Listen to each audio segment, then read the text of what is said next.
ओम शांति।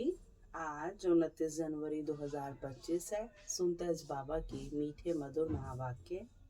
बाबा कहते, मीठे बच्चे, तुम्हें अपने योग बल से ही विक्रम विनाश कर पावन दुनिया बनानी है। यही तुम्हारी सेवा है। प्रश्न है, देवी देवता धर्म की कौन सी विशेषता गाई हुई है? आंसर में बाबा ने कहा, देवी देवता धर्म ही बहुत सुख देने वाला है। वहाँ दुख का नाम निशान नहीं है। तुम बच्चे 3/4 सुख पाते हो। अगर आधा सुख आधा दुख हो तो मजा ही ना आए। ओम शांति। भगवानुवाच। भगवान ने ही समझाया है कि कोई मनुष्य को भगवान नहीं कहा जा सकता। ये कहने वाली कौन है? अथॉरिटी है। अथॉरिटी से इस बात को कहते हैं, क्योंकि भगवान सुप्रीम अथॉरिटी है। तो वो स्वयं कहते, बच्चे, कोई भी मनुष्य मात्र गुरु गोसाई जो शरीरधारी है वो भगवान नहीं हो सकते। देवताओं को भी भगवान नहीं कहा जा सकता, जिसको सारी दुनिया पूज रही है। बाबा कहते, बच्चे, उन्हें भी भगवान नहीं कहा जाता। भगवान तो निराकार है। उनका कोई भी साकारी व आकारी रूप नहीं है। सूक्ष्म वतनवासियों का भी सूक्ष्म आकार है, आकृति तो है ना, इसलिए उनको कहा जाता है सूक्ष्म वतन। यहाँ साकारी मनुष्य तन है, यहाँ धरती पर फिर साकारी मनुष्य है, इसलिए इसको स्थूल वतन कहा जाता है।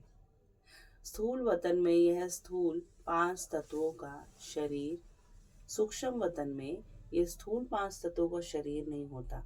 वहाँ आकृति होती है, जैसे कोई फरिश्ते दिखते हैं। तो बाबा कहते हैं वहाँ ये हड्डी मांस का पुतला नहीं रहता है। ये 5 तत्वों का मनुष्य शरीर बना हुआ है, इसको कहते हैं मिट्टी का पुतला। सूक्ष्म वतन वासियों को मिट्टी का पुतला नहीं कहेंगे। देवता डेटी धर्म वाले भी है मनुष्य। जो देवता है उनको भी मनुष्य तन है, परंतु उनको कहेंगे दैवी गुण वाले मनुष्य। देवताओं में और कलयुगी मनुष्य में किन चीजों का फर्क है? गुणों का। वो दैवी गुण संपन्न है और ये आसुरी अवगुण संपन्न है। बाबा कहते ये दैवी गुण प्राप्त किए हैं शिव बाबा से।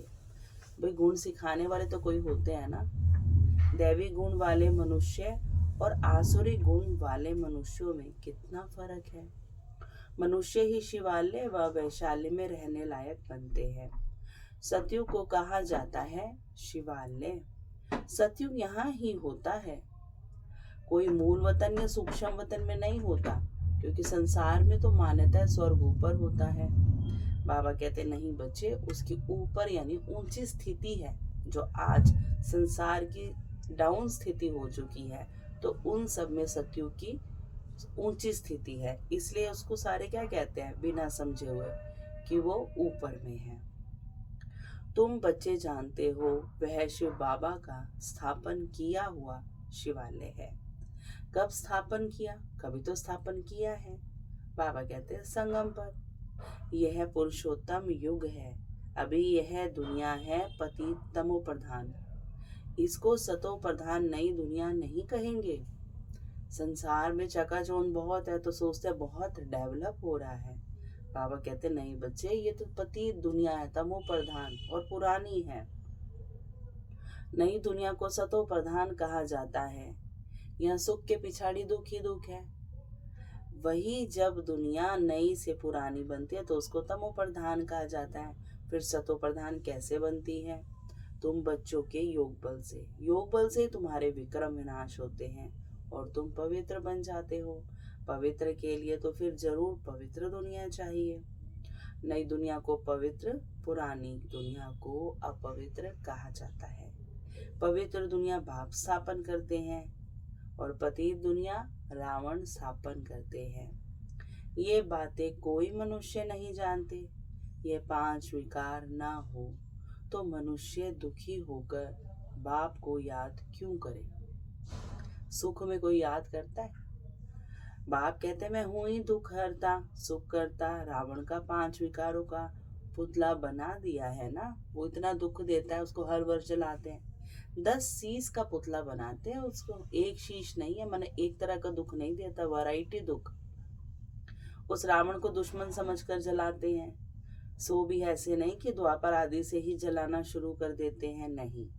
जब तमो प्रधान बनते हैं तब कोई मतांतर वाले बैठ ये नई बातें निकालते हैं कि इसको जलाओ। जब कोई बहुत दुख देते हैं तब उनका एफिजी माने पुतला बनाते हैं ना। तो यहाँ भी मनुष्यों को जब बहुत दुख मिलता है तब यह रावण का बुत बनाकर जलाते हैं। द्वापर में कोई शुरुआत में ही दुख नहीं देता है रावण, वो तो इंद्रियों का एक तरह से सुख है, लेकिन पता नहीं लगता कि वो दुख का कारण है। धीरे धीरे वो दुख बढ़ता जाता है, अप्राप्ति में असंतुष्टता में बदल जाता है। फिर पता लगता है कि दुख कोई दे रहा है, फिर रावण का पुतला बनाकर जलाते हैं। अगर आधा दुख हो तो वह मजा ही क्या रह गया। तो बाप कहते हैं तुम्हारा ये देवी देवता धर्म बहुत सुख देने वाला है। सृष्टि तो अनादि बनी हुई है, ये कोई पूछ नहीं सकता सृष्टि क्यों बनी, फिर कब पूरी होगी। ये चक्र फिरता ही रहता है। शास्त्रों में कल्प की आयु लाखों वर्ष लगा दी है। जरूर संगम युग भी होगा जबकि सृष्टि बदलेगी। अभी जैसे तुम फील करते हो ऐसे और कोई समझते नहीं है इन बातों को। इतना भी नहीं समझते बचपन में राधे कृष्ण नाम है, फिर इनका स्वयंवर होता है, दोनों अलग अलग राजधानी के हैं। फिर उनका स्वयंवर होता है तो लक्ष्मी नारायण बनते हैं, नाम बदली हो जाता है। ये सब बातें बाप ऐड समझाते हैं। बाप ही नॉलेजफुल है, ऐसे नहीं कि वे जानी जाननहार है। अब तुम बच्चे समझते हो, बाप तो आकर नॉलेज देते हैं। नॉलेज पाठशाला से मिलती है ना। संसार में भी पाठशाला में एम ऑब्जेक्ट तो जरूर होनी चाहिए। फर्स्ट क्लास का बच्चा पढ़ रहा है तो उसका सेकंड क्लास का एम होगा, सेकंड में होगा तो फिर थर्ड में जाना है, उसके लिए पढ़ाई करता है, माने अपग्रेड होने के लिए पढ़ते हैं ना। बाबा कह रहे अभी तुम पढ़ रहे हो, हमारी भी एम ऑब्जेक्ट है। छीछी दुनिया में राज्य नहीं कर सकते, राज्य करेंगे गुल गुल दुनिया में। राज्य को सतयुग में थोड़े ही सिखाएंगे, वहाँ सीखने की दरकार ही नहीं, वहाँ तो सब बन जाएंगे देवता। तो जब कोड़ी तुल्य है तभी तो बाबा को सिखाने आना पड़ता है। संगम युग पर ही बाप राजयोग सिखलाते हैं। ये बेहद की बात है। बाप का बातें हैं किसको भी पता नहीं, घोर अंधियारे में है। ज्ञान सूर्य नाम से जापान में वो लोग अपने को सूर्यवंशी कहलाते हैं। वास्तव में सूर्यवंशी तो देवताएं ठहरे। सूर्यवंशियों का राज्य सतयुग में ही था। गाया भी जाता है ज्ञान सूर्य प्रगटा अज्ञान अंधेर विनाश, तो भक्ति मार्ग का अंधेरा विनाश होता है। बाबा जब आते हैं तो अज्ञानता का अंधेरा खत्म करते हैं और ज्ञान देते हैं। नई दुनिया से पुरानी दुनिया सो फिर नई दुनिया होती है। ये बेहद का बड़ा घर है, कितना बड़ा मांडवा है। सूर्य चांद सितारे कितना काम देते हैं। रात्रि को बहुत काम चलता है, रोशनी करते हैं ना। ऐसे भी कई राजा लोग होते हैं जो दिन को सो जाते हैं, रात को अपनी सभा आदि लगाते हैं, खरीदारी करते हैं। अभी तक भी कहाँ कहाँ चलता है। मेल शादी भी रात को चलती है। ये है हद के दिन रात जिसकी बाबा बात कर रहे हैं। अब जहाँ शिव बाबा आए हैं वो है बेहद की बात। शिव बाबा तो पूरे कल्प की रात पे आए हैं। ये बातें तुम्हारे सिवाय और किसकी बुद्धि में नहीं है। शिव बाबा को भी जानते नहीं है। बाप हर बात समझाते रहते हैं। ब्रह्मा के लिए भी समझाया है, प्रजापिता ब्रह्मा है। बाप जब सृष्टि रचते हैं तो जरूर किसमें प्रवेश करेंगे। पावन मनुष्य तो होते ही सतयुग में हैं, कलयुग में तो सब विकार से पैदा होते हैं, इसलिए पतित कहा जाता है। मनुष्य कहेंगे विकार बिगर सृष्टि कैसे चलेगी। अरे देवताओं को तो तुम कहते हो वो संपूर्ण निर्विकारी है, कितनी शुद्धता से उन्हों के मंदिर बनाते हैं। ब्राह्मण बिगर कोई को अंदर अलाउ नहीं करते हाथ भी लगाना। वास्तव में इन देवताओं को विकारी कोई टच नहीं कर सकता, परंतु आजकल तो पैसे से ही सब कुछ होता है। कोई घर में मंदिर आदि रखते हैं तो भी ब्राह्मण को ही बुलाते हैं स्थापना के लिए। अब विकारी तो वह ब्राह्मण भी है जिस ब्राह्मण को बुला रहे। आज तो ब्राह्मण भी सारे कर्म कर रहे हैं। बाबा कहते हैं अब तो विकारी तो वह ब्राह्मण भी है, सिर्फ नाम ब्राह्मण है। यह तो दुनिया में विकारी ही है, ये तो दुनिया ही विकारी है। तो पूजा भी विकारियों से होती है, निर्विकारी कहाँ से आए?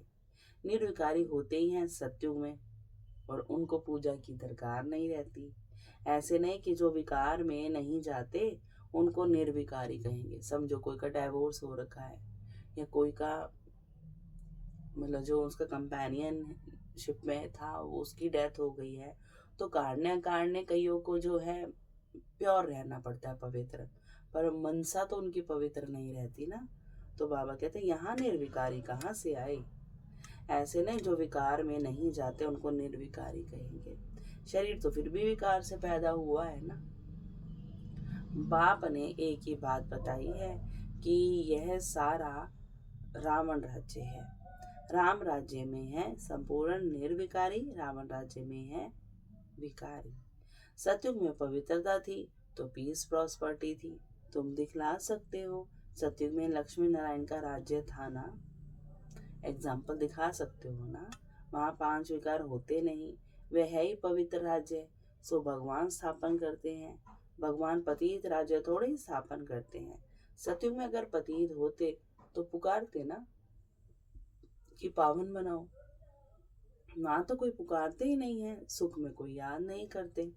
परमात्मा की महिमा भी करते हैं, सुख के सागर, पवित्रता के सागर। तो कभी तो सुख और पवित्रता दी है।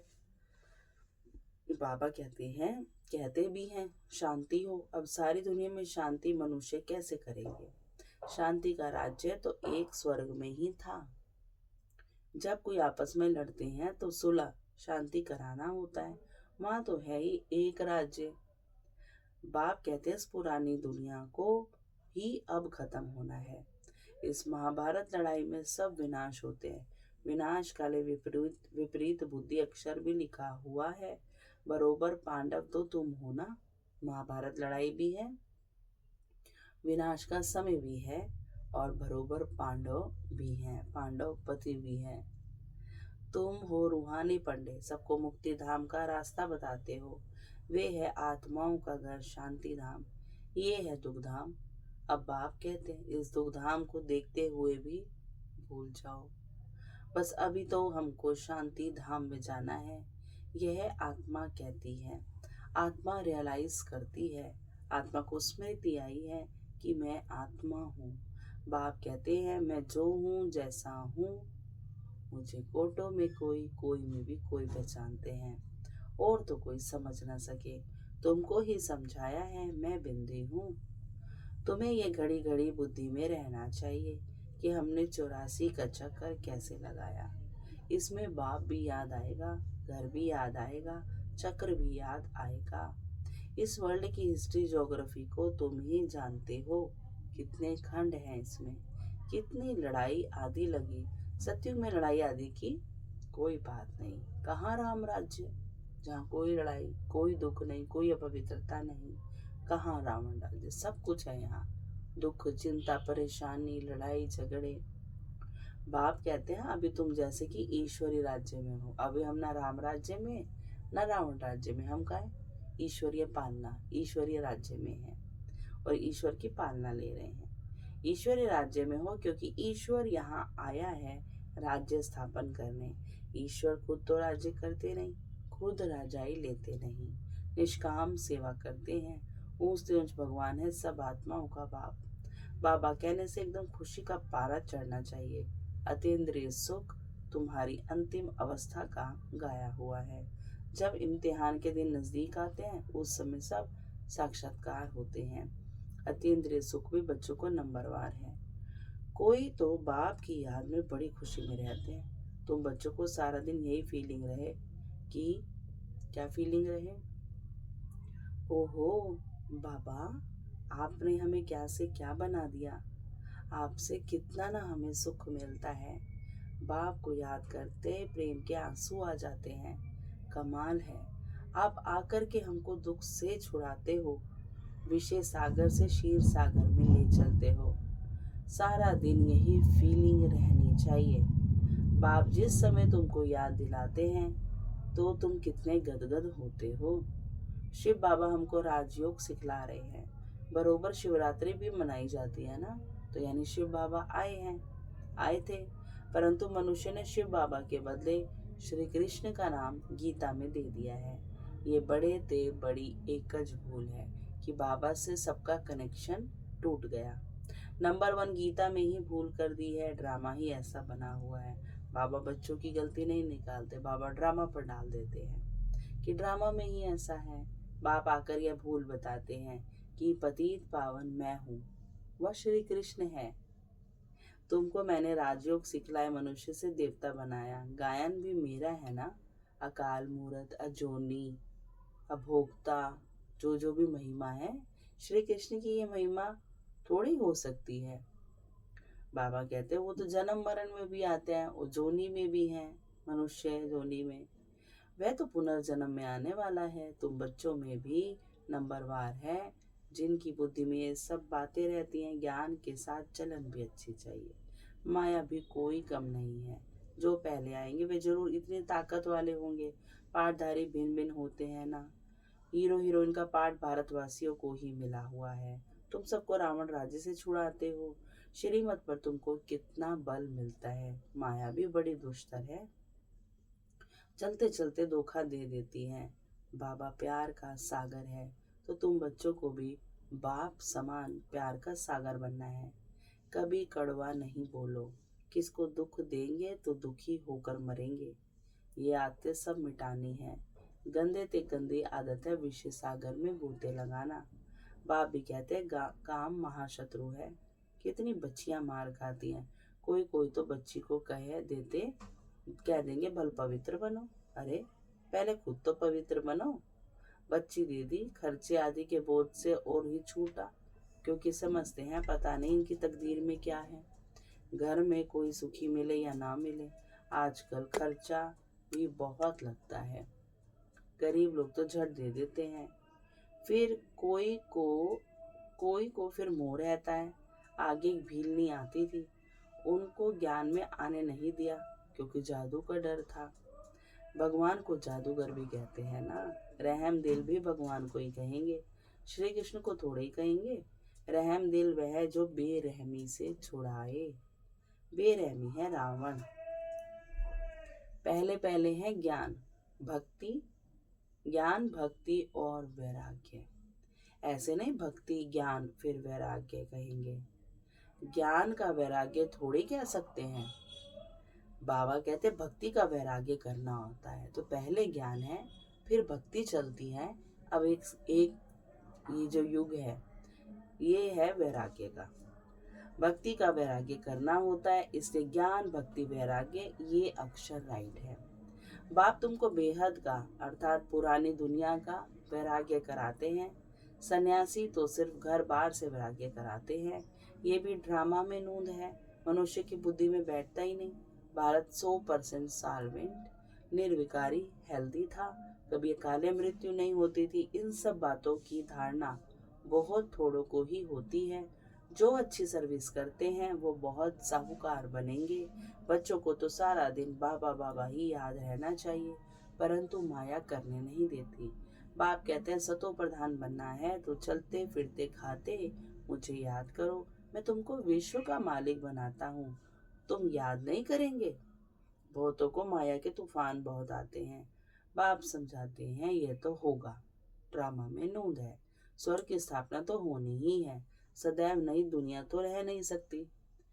बाबा कहते चक्र फिरेगा तो नीचे जरूर उतरेंगे। हर चीज नई से पुरानी होती जरूर है। इस समय माया ने सबको अप्रैल फूल बनाया है। बाप आकर गुलगुल बनाते हैं। अच्छा, मीठे मीठे सिकीले दे बच्चों प्रति माता पिता बाप दादा का याद प्यार और गुड मॉर्निंग। रूहानी बाप की रूहानी बच्चों को नमस्ते।